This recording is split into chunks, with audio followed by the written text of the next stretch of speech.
বাংলাদেশৰ শেহতীয়া পৰিস্থিতি ইতিমধ্যে আপোনালোকে অৱগত আৰু সেই বাংলাদেশৰ শেহতীয়া পৰিস্থিতিক লৈ আজিৰ দিনটোত মহানগৰীৰ সচলৰ নিৰ্ধাৰিত প্ৰতিবাদস্থলীত লোক জাগৰণ মঞ্চৰ উদ্যোগত প্ৰতিবাদ সাব্যস্ত কৰিছে ভাৰতীয় জনতা পাৰ্টিৰ কেইবাগৰাকীও শীৰ্ষ পৰ্যায় বা ভাৰতীয় জনতা পাৰ্টিৰ সদস্যসকলেও ইয়াত অংশগ্ৰহণ কৰিছে। পৰিৱেশ দেখাম কেনেদৰে তেওঁলোকে প্ৰতিবাদ সাব্যস্ত কৰিছে, কেইবাটাও দাবী লৈ তেওঁলোকে প্ৰতিবাদ সাব্যস্ত কৰিছে। আজিৰ দিনটোত তেওঁলোকে স্মাৰক পত্ৰ প্ৰেৰণ কৰে। মই পোনে পোনে আপোনাৰ কাষলৈ আহিছোঁ, মূল দাবী কি আৰু বাংলাদেশৰ শেহতীয়া যি পৰিস্থিতি তাক লৈ আজিৰ দিনটোত লোক জাগৰণ মঞ্চৰ উদ্যোগত প্ৰতিবাদ কৰা হৈছে।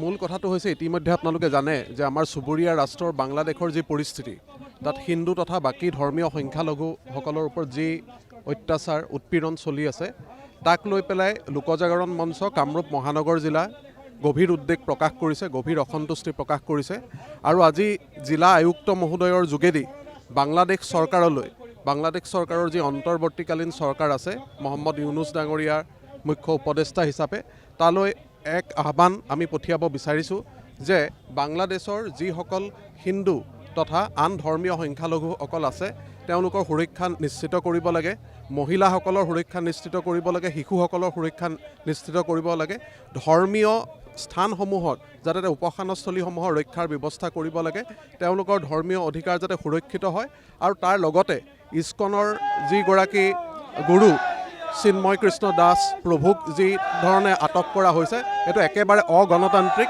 আৰু অন্যায়পূৰ্ণ। গতিকে বাংলাদেশ চৰকাৰলৈ আমাৰ আহ্বান তেওঁক যাতে অতি শীঘ্ৰে মুকলি কৰি দিয়ে। ধন্যবাদ জনাইছোঁ। আৰু বিভিন্ন প্ৰান্তৰ পৰা প্ৰতিবাদকাৰীসকল আহিছে, তেওঁলোকে প্ৰতিবাদ সাব্যস্ত কৰিছে। ইতিমধ্যে আপোনালোকে গম পাইছে যে বাংলাদেশৰ শেহতীয়া যি পৰিস্থিতি ইতিমধ্যে সকলো অৱগত আৰু তাৰ বিৰুদ্ধে ৰাজ্যৰ বিভিন্ন প্ৰান্তত প্ৰতিবাদ সাব্যস্ত হৈছে। সমান্তৰালকৈ গুৱাহাটী মহানগৰীতো আজি সচলৰ নিৰ্ধাৰিত প্ৰতিবাদস্থলীত বিভিন্ন প্ৰান্তৰ পৰা মহিলাসকল ওলাই আহিছে। মহিলাসকল ওলাই আহি তেওঁলোকে প্ৰতিবাদ সাব্যস্ত কৰিছে, কাৰণ কেইবাটাও দাবী লৈ তেওঁলোক ওলাই আহিছে। আজিৰ দিনটোত গুৱাহাটী মহানগৰীত এইদৰেই বিভিন্ন প্ৰান্তৰ পৰা অহা লোকসকলে তীব্ৰ প্ৰতিবাদ সাব্যস্ত কৰিছে, তীব্ৰ সমালোচনা কৰিছে বাংলাদেশৰ চৰকাৰখনক আৰু সমান্তৰালকৈ যি বাংলাদেশত থকা সংখ্যালঘু হিন্দুৰ ওপৰত যি নিৰ্যাতন সেই নিৰ্যাতনৰ বিৰোধিতাৰে এই মুহূৰ্তত প্ৰতিবাদ সাব্যস্ত কৰিছে। আন লোকসকলো আছে, জয় শ্ৰীৰাম ধ্বনিয়ে এই মুহূৰ্তত তেওঁলোকে প্ৰতিবাদ সাব্যস্ত কৰিছে। মই পুনৰবাৰ নিহাৰ ৰঞ্জন আছে, মই পুনৰবাৰ আপোনাৰ কাষলৈ আহিছোঁ। লোক জাগৰণ মঞ্চৰ উদ্যোগত প্ৰতিবাদ আৰু ভাৰতীয় জনতা পাৰ্টীয়েও সহযোগ কৰিছে। ভাৰতীয় জনতা পাৰ্টীয়ে সহযোগ কৰা বুলি ক'ব নোৱাৰি। আপুনি স্বতঃস্ফূৰ্তভাৱে ওলাই আহিছোঁ যিসকলে এই কথাটোত এই বাংলাদেশত যি হিন্দুৰ ওপৰত অত্যাচাৰ হৈছে তাত ব্যথিত হৈছে। ইয়াত কোনো দল সংগঠন বুলি আমি অহা নাই। প্ৰথমতে এইটো স্পষ্ট কৰি দিব বিচাৰিছোঁ, বাংলাদেশত যি হিন্দুৰ ওপৰত যি অত্যাচাৰ হৈছে, তাত মঠ মন্দিৰসমূহ ভঙা হৈছে, তাত ৰাইজৰ ওপৰত অত্যাচাৰ হৈছে, এইটোত আমি ব্যথিত হৈছোঁ আৰু আমি ইয়াৰ বিৰুদ্ধে যি প্ৰতিবাদ সাব্যস্ত কৰিছোঁ। আমি বাংলাদেশ চৰকাৰক আহ্বান জনাব বিচাৰোঁ তাত শান্তি যাতে স্থাপন কৰে, ধৰ্ম নিৰপেক্ষ বাংলাদেশ যেন তেওঁলোকে আকৌ গঢ়ি তোলে। তেওঁলোকে যি এক ষড়যন্ত্ৰ হৈছে তাত হিন্দুসকলক বা আন সংখ্যালঘুসকলক আঁতৰাই পঠোৱাৰ এটা যি অভিসন্ধি, এই অভিসন্ধিত যেন লিপ্ত নহয় আৰু এখন শান্তিৰ বাংলাদেশ যাতে তেওঁলোকে বনায়, য'ত হিন্দুসকলক সুৰক্ষিত হয়। এই হিন্দু সুৰক্ষিত বাংলাদেশ আমি এখন দাবী কৰিছোঁ। আজি তাৰ বাবে আমি ইয়াতে ওলাই আহিছোঁ। স্মাৰক পত্ৰ প্ৰেৰণ কৰা হ'ব। নিশ্চয় লোক জাগৰণ মঞ্চই নিশ্চয় তেখেতসকলে কিবা স্মাৰক পত্ৰ দিব। আমি স্বতঃস্ফূৰ্তভাৱে ওলাই আহিছোঁ, গতিকে বিশদভাৱে আমি ক'ব নোৱাৰিম যে তেওঁলোকে কি কৰিব। ধন্যবাদ। আৰু এইদৰে প্ৰতিবাদ সাব্যস্ত কৰিছে, জয় জয় শ্ৰীৰাম ধ্বনিৰে তেওঁলোকে এইদৰে প্ৰতিবাদ সাব্যস্ত কৰা দেখা পোৱা গৈছে। আৰু পুনৰবাৰ আন ব্যক্তিসকলো আছে, মই কাষলৈ যাবলৈ চেষ্টা অকণমান উঠি দিলে মোৰ সুবিধা হ'ব। মই আপোনাৰ কাষলৈ আহিছোঁ পুনৰবাৰ।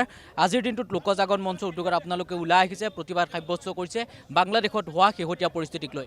হয়, নিশ্চিতভাৱে আমি তীব্ৰভাৱে গৰিহণা দিছোঁ, যিহেতু বাংলাদেশত আমাৰ হিন্দু সংখ্যালঘু ধৰ্মাৱলম্বী লোকসকলৰ ওপৰত যি অত্যাচাৰ চলাইছে, যি নিৰ্যাতন চলাইছে, এইটো মানৱীয়তাক নিৰ্যাতন চলোৱাৰ দৰে হৈছে আৰু আমাৰ হিন্দু সভ্যতা সংস্কৃতিৰ ওপৰত এইটো আক্ৰমণ।